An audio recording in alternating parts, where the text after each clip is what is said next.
Welcome to episode 491 of the Barcelona podcast, brought to you by the Blue Wire Podcast Network. I'm Dan Hilton, and yeah, we're going to keep it the same way we've been doing it in this preseason. This is episode 491 of the podcast, but it is also the 5 headlines review from Barcelona versus AC Milan that is going to be in video format on the YouTube channel and all that stuff. So yeah, let's get right into those 5 headlines. I know you're not here for all the preamble and stuff like that. Let's get into the 5 headlines here. Headline 1 is Dembele's shadow. As much as I would love to begin by starting to talk about the game, the fact that Dembele was sitting right there next to Franck Kessie, who is probably going to be leaving the club in an entirely different way. I mean, probably. That's why Kessie hasn't played for the last 2 matches. You assume that they are certainly in talks somewhere, and now that they are coming back from the U.S. tour, you expect a lot of that business, and I do add Des to that as well. I respect a lot of that business will be done now in the next 2 weeks or so. My point about the Dembele shadow thing is that it really did kind of loom over this whole game, and it did make me see the game and how Xavi decided to go at his, we'll say, first match in the post-Dembele era, I guess you want to call it that, and how he went about strategically trying to figure out how to exploit what Barcelona do well without Dembele. And of course, when Dembele is always injured, it's not like Xavi didn't have a huge sample size of this last season, especially in the second half when both Pedri and Dembele were missing, and Rafinha was the guy. But with that complicated situation, yeah, we all know he's going to PSG, but when and for what is definitely the key that I think, honestly, we saw Ansu hug him, and I'll get to that, I guess, maybe later, but we can do that part of it now, that when Ansu hugged his teammates in Kessie and Dembele, it's a reminder that for the players, they know that what they do is a business. They know that this club, yeah, as much as they say they're going to take care of you, players know that they're not going to be in the same place, or most players, 99% of them, are not going to be in the same place forever. I mean, even Andres Iniesta, Xavi, Messi, they've all ended their careers and will be ending their careers in different spots anyway. So players know that this is kind of a job, and they do have to look out for themselves. And Ansu has been treated well and is probably good friends with Dembele and Kessie in there. Well, for Kessie, the 1 year that they were together. So he goes over, gives them a hug and all that stuff, and I'm not too surprised by that at all. And I don't read into that at all in any way either. I mean, he was a part of the locker room, that being Dembele, and why he goes to PSG is his own reasons. And if he wants to go, then let him go. The bigger surprise, honestly, about this match, not the fact that Dembele was there, but that Abde got the start if he's going to Betis. And that's one of those things where as we get along in this preseason, I do think he's sticking around. And I know Serginho Dest came on and played, but I still believe that is to try to get anything out of his market value. Now, putting him up against Vinny Jr. and Rafael Leao in straight back-to-back matches, probably not great to boast his market value, but I do think that Dest just kind of getting a run out, and some team hopefully will bite, and that's why he was on the field. Or he could also be that being Dest. I mean, there aren't too many right backs if Sergio Roberto is seen as one of the midfield options this season, and Franck Kessie is gone. So Roberto's taking his spot. That means somebody's going to have to be, third choice, fourth choice right back behind Koundé, Araujo, and then Balde switching sides, and then Alonso's going to play left back. So I already talked about it in the last podcast. But going back to Dembele, I think there's a lot being thrown out there about when and for how much he'll leave. And even though the stuff about a 50 million euro private clause and 25 million to him and whatever all is there, I do bet that Barcelona made some concessions when they signed that contract. But I also think that the negotiation won't be that complicated. It's 2 clubs that have done business before, as bad faith as it has been before, with release clauses of Neymar and all that. And this is a negotiation for a player with 1 year left on his deal. I think above all else, that is how I view this transfer, is that Barcelona, at the end of the day, regardless of what they get for him, they're going to push to get as much as they want. Of course, that's in their best interest. And PSG is trying to push to pay as little as possible. That's in their best interest. And Dembele's agent is trying to get him to PSG for the most money that he can get for him and his client. And he's going to try to make that possible too. So all 3 parties, of course, are fighting for their own thing. That is how a negotiation works. But again, with a player with 1 year left in his deal, if Barca gets something between 25 and 50 million, I think with 1 year left, he's going to leave for free next summer anyway. You take the deal and you run. It's just how long is it going to take to get this over the line, and what is that final figure through these negotiations? But we know that it's pretty much already done. Xavi's comments at the end of the game said as much. Headline 2, let's talk about the game a little bit. Hope for Ansu Fati. I want to talk about the golazo because even though it's a preseason goal, you can't read too much into it, whether it's against, not having against Arsenal. There were 3 goals there, but whether it's Arsenal or Real Madrid or AC Milan, still, it's a preseason matchup. But Ansu Fati, what makes him special, regardless of the opponent, is that he's a special player when he does special things, like striking the ball the way he does, you see it. And that is why there is always hope for Ansu Fati. For Ferran Torres, it's kind of a prove it to me, and he's been pretty bright, that being Ferran Torres, definitely a net positive, including against AC Milan this preseason. I've been happy with Ferran Torres. But you need to see multiple games back-to-back from Ferran Torres to kind of feel like he's out of a funk. But the way that Ansu strikes the ball, every time he scores a goal like that, you go, okay, that's the moment. You feel like you've turned the corner because very few players hit a ball the way he hits a ball. I know a lot of players can score bangers like that. They score golazos, but there's something about how quickly it all happens for him. When he cuts it back to himself, sets himself up for the shot, all in the same move, then delivers. It's so effortless, and it's, just terrific. So I'm not breaking any new ground here by continuing to say almost the same thing I said last year, that I don't put Barcelona's success on Ansu. There is still more responsibility on their success on Lewandowski more than anyone else. So if you want to talk about his lack of scoring or just one goal in preseason, which I believe is the same number he had through 3 preseason games last season. So I wouldn't be that worried about Lewandowski. I think that guy, after all this time, knows the difference between preseason and regular season. And even after going scoreless against Rayo Vallecano, it did take him one match to kind of figure it all out in the regular season as well. But it's Lewandowski, and then it's what is Rafinha going to give you on the offensive end, and then it's everybody else. Of course, you're going to get some scoring from the midfield. You'd hope that that's a few more with going to win this season. But in the case of Ansu Fati, I mean, he's more about what is Barcelona's ceiling. In the inverse, we'll talk about later, Oriol Romeu is a lot more about Barca's floor. If Oriol Romeu, it doesn't look like he's going to be a flop, but if he winds up at the end of the season, we say, oh, what a flop of a transfer, that means that Barcelona's floor has lowered considerably. But the success of Ansu Fati, as we know, that just raises your ceiling and raises your ceiling and raises your ceiling. And I think their floor, whether Ansu, if you have the hope that he is quote unquote back or not, I don't think that changes too much with Ansu's successes and failures. Headline 3 is make or break on the left, and that's the whole thing. That's in totality everybody who is on the left. Abde and Marcos Alonso and Balde and Ansu Fati in the second half, and I mean, not so much Alex Valle came on late. But in the 8th minute, it was a yellow for Marcos Alonso, pulling back Christian Pulisic, who wasn't great on the right wing. I mean, I do watch him enough with the U.S. and know that guy likes to set up on the left side, and if AC Milan's going to play him on the right, I don't think that's best for him. But yeah, he wasn't totally comfortable that being Pulisic on the right, but Marcos Alonso had just stood him up a minute before, but then immediately pulls him back, gets the yellow in the 8th. And Alonso even delivered a really nice switch of play to Rafinha in the 11th minute, giving you 3 minutes of good, bad, good in that Marcos Alonso sandwich of, okay, he's really going to make people remember all the bad things, and you're not going to remember any of the good things he does. But as we talked about with Rafa on the last podcast, that drop, Balde and Alonso, is going to be something I'm going to continue to have to rehash, feeling like rehashing over and over and over and over again. Abde, by the way, in that first half too, he is very one-footed. He really wants to get on his left. That's true. That has not changed in his time with Osasuna in that year. But what has changed for Abde, and where I think he's really matured, and you saw in this preseason in these 2 matches that he really starred in, he's much better now at reading and his timing for when the second man is coming. And that's what leaves that Alonso chance that Rafinha jumps out of the way of in that first half. I know it wasn't a great chance on goal, but it would have been if Alonso had gotten it more on goal and if Rafinha had been able to redirect it. That's the first goal of the game. And that is created because Abde is certainly better than what we even saw under Ronald Koeman. He has gotten better at reading when the second man is coming. And when we talk about space, that's the whole thing about replacing Dembele.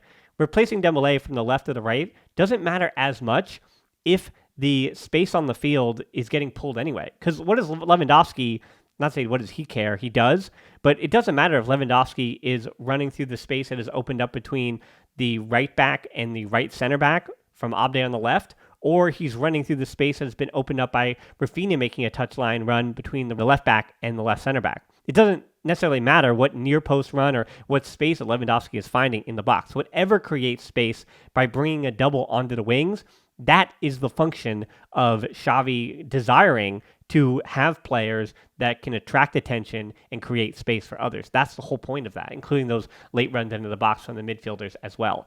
Going to the second half, Roberto, De Jong, Lewandowski, Balde, and Ansu all entered. Pedri, Alonso, Fermin, Abde, and Ferran all exited. And I thought this second unit, if you want to call it that, obviously there's a bunch of starters in there too. They, I think, had a little bit more into the game than that first half group had. To sum it up with even Sergio Roberto, they had a nice little build up there in the 54th minute. It was really good stuff by Roberto, Balde, and De Jong. What are you asking of Roberto? I don't know how much we'll have to talk about it, but if you want to say that's your sixth midfielder, what does your sixth midfielder give you? Because we have not seen Gabi, don't forget about him. But yeah, if that's your sixth midfielder in Sergio Roberto, who is playing kind of as that pivot, sure, against lesser value, yeah, he gives you that as your sixth midfielder. Then Fermin Lopez, as I've talked about before, is an overqualified now seventh midfielder. Great, awesome. And you even break that up into your defensive midfielders and your interiors. And if you think of that as different positions, Roberto is the one who you're going to see in both of those remunerations. And I think Xavi wanted to know that. Like De Jong and Romeu, they're going to need some backups. And then Pedri and Gundogan and Gabi, they're going to need some backups. And that's how Xavi's it's a numbers game, right? Three midfielders. If he's going to play this 4-3-3 and then switch to that four midfield, you're going to need a ton of midfielders. Balde was probably the best first team player on the field, and he played less minutes than every other first team registered player in the match. It's really, really telling. I don't want to overrate Balde, but it's hard to argue how important he is to the way that Xavi is going to play without Dembele, and the way that he did play when Dembele went down last year, and just how important he is on Barcelona's left side. And we do talk about the drops with Alonso, but it is even a stylistic and a structural difference of what Balde is on that side. Because you could argue that it's not even make or break on the left, because it does seem like with Abde and what we just talked about, the ceiling of Ansu and then Balde, that Barcelona's success this season, unlike last year where you're like, okay, Rafinha, create something, do something, goal contributions, or Dembele, break this game open, it seems like things have now flipped. And this year it's going to be, what did we get out of our left wing? If the answer is not much this game, then likely Barcelona, maybe it's 1-0, or maybe they haven't scored at all and they put up a goose egg because they haven't got anything from their left wing in a game. But maybe I should also say, the way it's going, that Balde is kind of make or break in transition, because on the right, Rafinha in transition isn't as good as Dembele. But Barcelona are also going to have their moments in transition too. What a beautiful offside goal that they could have had in transition. Rafinha getting out to Lewandowski, picked out Araujo for what would have been a really nice header goal if he wasn't offside by a country mile. But, Xavi has changed with the times, and that's a good thing. A criticism of him is that he's been too vertical and not being instructed to how defenses can be exploited in modern football. And that is on the break. And as I said a few weeks ago with Balde, and I'll say it again, would you rather have Balde reset possession, recycle it, and try to build your attack as a unit with high possession and put pressure on that back line and try to pin them back? Barcelona will have to do that when teams get back in transition properly.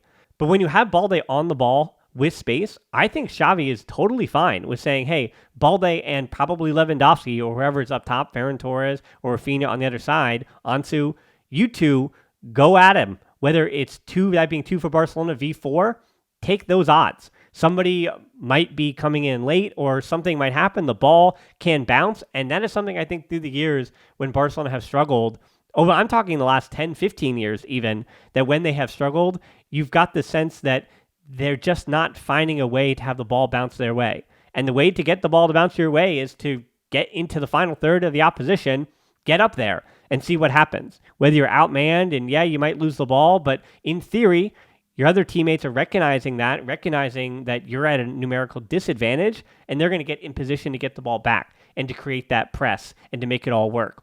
And that verticality of Xavi's system, it's so interesting because he came in, people were criticizing the ideas that they thought he would bring in about too much possession and, he's just going to be a student of tiki-taka and all that stuff. And now he's getting criticized for the opposite of too much verticality and relying on a player like Dembele, touchline wingers to create chaos, and that's the issue. So I don't know what to tell you. I think the perfect situation for Barcelona is a balance of all those things. The best teams are those that can force oppositions out of their defensive situations and schemes, and whether it's a low block or a medium block, and attack the opposition at all times in every different way, with the ball, without the ball, turning them over. That's what gets it done. If there's room in transition, get vertical. Go, go, go. And if a team is going to sit in a low block, are you a team that's good enough to break that down? And so for Xavi, don't think of it as like, this is the way he wants to play. but it's how good is Barcelona at solving all of those different problems that an opponent might give you. And the better teams, like an AC Milan, like Real Madrid, they have a lot of different ways to cause problems or to defend, or they have a lot of different situations that they can attack you with in the counter. And that's why it's just a game of chess that you leave to Xavi and not people like you and I. Headline 4 is 1-0 practice. All right, now tongue-in-cheek, one of the other things that Xavi is going to have to do is, with that system, understand who he has and what his team can do and can't do. Maybe there are a few things that they won't be able to do without Dembele. Even if they try to add a right back, maybe he won't be able to get exactly what he wanted out of a certain system, and they're going to have to fight for some 1-0s. The benefit of a 1-0, even against AC Milan, is that this team knows how to. I would hope for the second year, luck is going to be not in their favor the way it was against Real Madrid, or you could argue that last season there was a lot of luck in the Liga and Ter Stegen stood on his head. That luck might not repeat itself, but you have to think that this team at least has a base understanding on how to grind out a game, which again is essential to win the Liga, maybe in a way that it's not for knockout competitions, but it's essential to get points when you're not supposed to, when you haven't earned them. And I see Xavi also continuing to try to figure out different things on that press and trying to figure out who can work in certain situations. We saw Pedri on the left in that midfield three, just so that it didn't stay stagnant. Then Xavi seemed to want his interiors to be able to swap sides to cause some confusion. So Fermin Lopez and Pedri wind up switching, then they switch back. And some of that worked, some of it didn't. Fermin Lopez wins it off Pulisic in the 12th. Barca hits the post on a Koundé shot. Ferran's shot is blocked, so getting their chances. Then it was a save for Peña in the 18th minute. Fermin Lopez gets turned over in midfield, and Milan break the other way. By the 14th minute or so, it felt much more like a preseason pace. But I like to see that Xavi's like, hey, these are what I want to see from y'all. And even if you only do it for 14 or 15 minutes or the first 20 minutes of the match, I'm just trying to put my ideas into play. All that said, though, Barcelona, again, with all these players coming off the bench, more than their opposition, because the kids finally got a chance, Barcelona survived a big substitution pattern at halftime before Milan made the big changes. Same thing like Real Madrid. So what that tells me is that Barcelona have distinct instructions given from Xavi. This is what you're going to do in the role. And we know that Xavi has communication with older players and younger players alike. And these things tell me that even if you don't like the quote-unquote system that he's playing, these players have an understanding of what that is. And I know that's overrating and overhyping a clean sheet against AC Milan in Las Vegas 8 hours or 10, 12 hours after a normal game is played in Barcelona. But the point still stands that it seems like the instructions are pretty distinct for each and every player. I mentioned him before. I'll mention him again. Another solid performance from Romeu. And as I said against Real Madrid, if Romeu is who he was against Real Madrid and is who he was against AC Milan for a whole season, if that is what Romeu is, I will be over the moon with that transfer. And that transfer will have made 1,000 times over in sense and financial aptitude, and it'll be a great transfer. Very much like Christensen. I know he came for a free, and Romeu was not top of the list and cost a little bit of money, but the point still stands. Romeu, he has not been astounding, he has not been amazing, but he's been exactly what Barcelona paid for. And if that is who he is, Barcelona have got another good piece of business on their hands. And then headline 5, who impressed? And I think about this more in the U.S. preseason sense, more than just this game, because we finally did get to see the youngsters in this contest. Lamine Yamal comes on in that second half, and he had that move in the 79th that was just tremendous. The ball looked like it was going behind him. He gathered it in, made a move to his left to bring it inside and across the defenders. And defenders will eventually get wise to this, but it'll be fun until they do. And I think the way that Xavi's utilizing Lamine Yamal is just perfect. Like, you know that the kid should be something very special. Whether it's a year or 2 or 3 years, who knows? He does physically. I mean, look at when he would stand next to Rafael Leao. They are a few years apart. 5, 6 years apart? And certainly they look different. That is how you grow. That is the difference between a child and a grown man. And we saw Leao against Araujo as a grown man. And we saw that he made Dest, that being Leao, kind of look like a child at times, just because that is a big, strong, athletic man with a lot of speed and power and just a wonderful football is Leao. I know he didn't score anything like that. He played enough of the game for me to be really excited about him. Again, I think he and Saka, like, those are not say dream signings for Barcelona, but those are guys I look to in world football. And again, I'm not reinventing the wheel here and telling you anything about players that you've probably seen and admired as well, but boy, just an awesome player. And Lamine Yamal does have the potential to be that in the future because the moves, the ideas, how quickly he reads the game, understands the game, how quickly he can understand the balance of the defender and where the ball needs to go to get to the other side of the defender. And not even in 1v1 situations, but understanding where the pressure is coming from. That stuff is all really advanced with what he sees on the field. And now it's just putting it all together. Now it's combining with his teammates, getting those reps in, physically figuring out the game, understanding how to press. I thought it was really telling, too, that Xavi, once Alex Garrido came on, who is 2 years older than Lamine Yamal, he had Lamine Yamal playing deeper, protecting that 1-0 lead, as opposed to Garrido, which might be another thing where Xavi's like, hey, I actually do want to get like 10 minutes of seeing you defend a little bit deeper, pressing, and doing this job that you're going to have to do when the competition, we'll say, is really trying in the later stages. AC Milan were also putting their subs in too. So I thought that was something. And then Faye late on in the game, playing as a center back on the left center back side with De Jong being the right center back and Casado being the defensive midfielder. Alex Valle also got a shot at left back as well late on, coming on for Balde. For Faye, I watched the same match you did. I'm not going to go completely bananas for a few minutes, for 5 minutes of action. I watched the match, and then I saw the compilation afterwards, and it was every time he touched the ball. But yeah, the kid is young. He looks fast, and he looks like there was a lot of raw ability there, but I have to watch him many, many more times before I have any verdict, before I have any belief in where he'll be in the first team. To be honest, I really just think those 5 minutes, same thing with Alex Valle. I mean, and if Garrido, if I hadn't seen him many times before with Barça Athletic and then in the UEFA Youth League, I kind of already have an opinion of Garrido. But for Faye, and especially for Faye, who I obviously wasn't watching with Andorra for the second half of last season or Barça Athletic much in the first half, I don't have a verdict on these kids. For Casado, again, 5 minutes. I don't know what he's improved upon in the offseason. I don't know where he is. I know what he is for Barça Athletic. He's a really important figure down in the third division for them. I think he's really sound with the ball. Again, doesn't really take too many chances, doesn't take too many risks. And to me, again, he plays out more like not even a Sergio Roberto, but more like a Carlos Alenya than he does like a Gabi or the next Pedri or whoever the stars are, the teenage stars. And that's just where I see Casado at this point, but he is still only 19. He's going to be 20. There's still room to grow. But I don't think Xavi sees him high on that depth chart at all. I think he sees him as still with Barça Athletic, and maybe he'll get a sub or two appearance on the bench with midfield injuries. Who knows what will happen? But yeah, I don't see Casado as part of the first team this season. Maybe he needs a loan, but also in the same respect, who impressed over the course of this preseason. Whoever says Fermin Lopez isn't the answer, I don't know what you were watching. I think, yes, Frankie de Jong was impressive.